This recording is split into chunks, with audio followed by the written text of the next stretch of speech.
Hi, this is Barbara Ireland, and I wanted to just start talking to you today,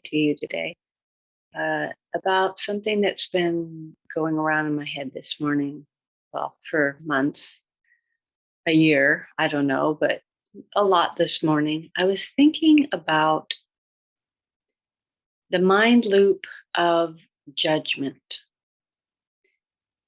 Thoughts are so incredibly creative and we can create amazing things, an amazing life for ourselves with the conscious use of this incredible tool called our mind, our thoughts.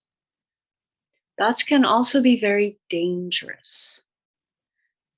I know that's a strong word to attach to thoughts, but knowing the profound creativity of thoughts when they are not used consciously, when they are in a mind loop form, an unconscious form, they can be extraordinarily dangerous. And we can see that in things like racism or uh, any kind of prejudice or the impetus for wars or religious extremes that come in the form of terrorism. So these are judgments that have gone very haywire to the point of danger. Now, if we bring this down to just a lighter version of the danger of judgments in a personal, everyday way,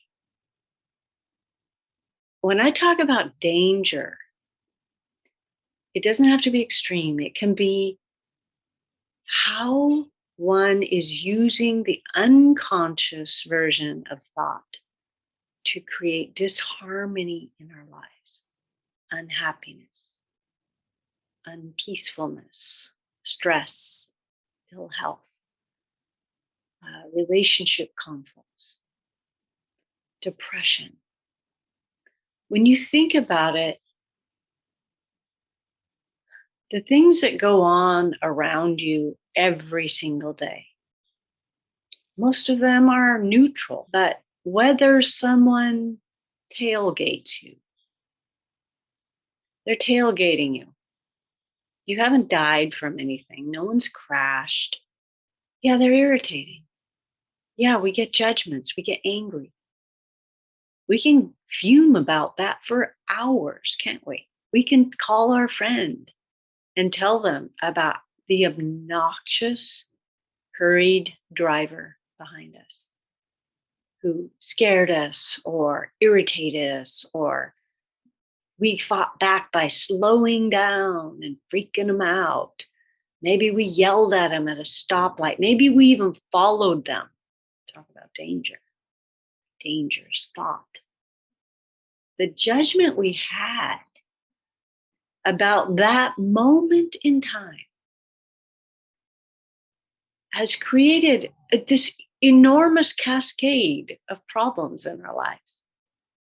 All these churned up, uncomfortable emotions.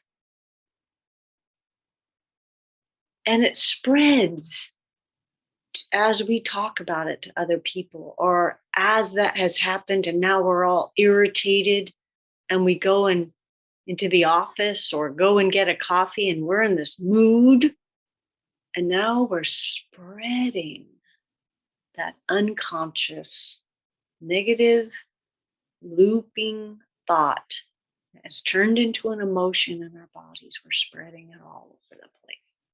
If you've ever worked in a service capacity, you know what I'm talking about.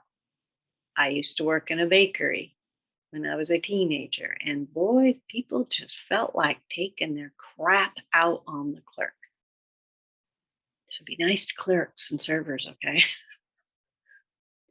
But back to the subject. I was thinking about, for a long time, for months, I've been contemplating what is a judgment? What is it? Like, how deep do these things really go? I would ask myself, is this a judgment? And it comes up. It's so remarkable to me. I didn't realize my preferences are judgments. Your preferences about music, about food you like, about someone's driving, about the weather, all these preferences about colors, about someone's hairstyle, about whether you liked a movie or not. These simple, tiny little things we do all day long are judgments. They're judgments. I was walking in the rain just now. I was thinking, this feels really good out here. It's very fresh. The clouds are gray. I prefer a blue sky. It doesn't have to be hot. In fact, I don't like hot. I have a judgment against very hot weather. I have a judgment against rain when I want to go on a hike. I have a judgment about how the weather might be affecting my mood when I wake up. These are preferences that have become judgments.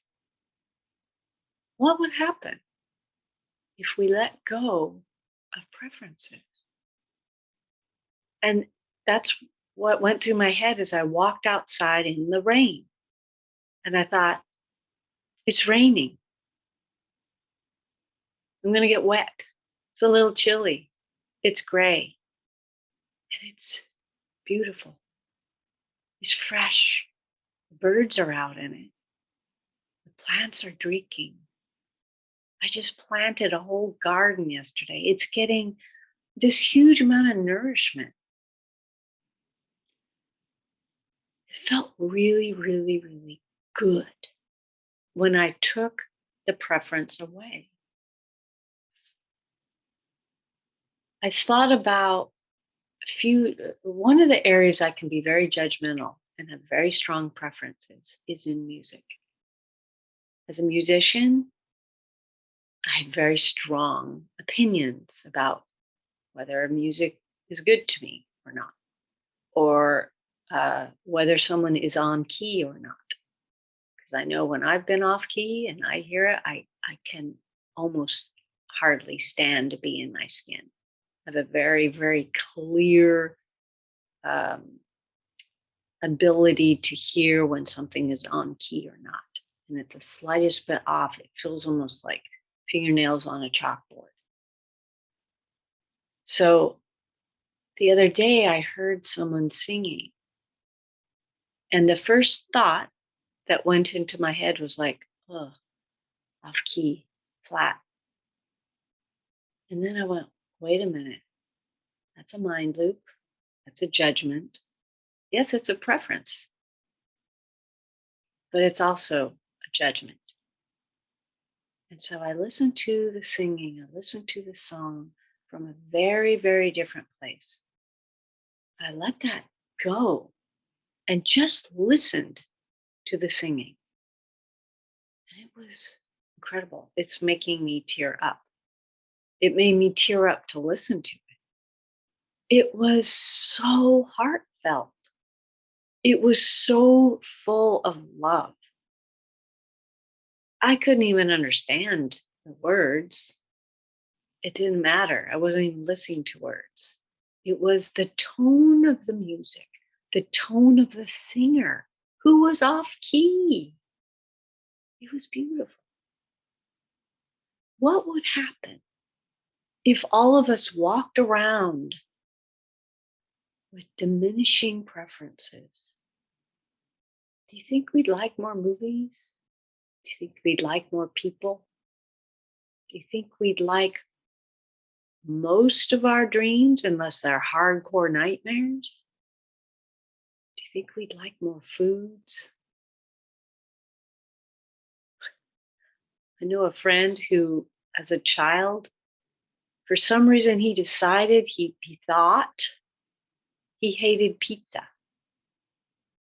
And he just had this belief that I hate pizza. I have a judgment, I have a preference. I don't like pizza. And when he was around 20, finally he tried pizza.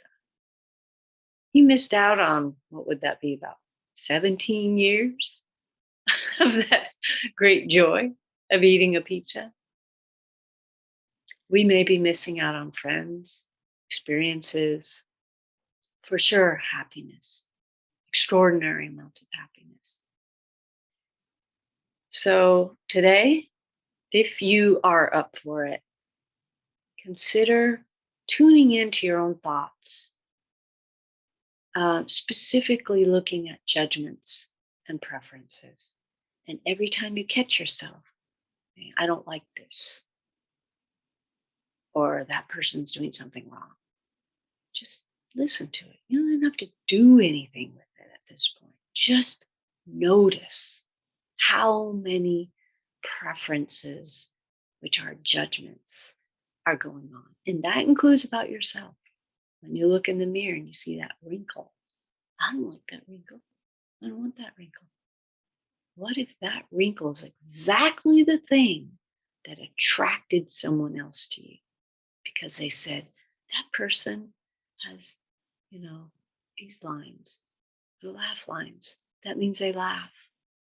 I want to get to know that person. We don't know what's going on. So that's my thought for today. And I wish you all the best.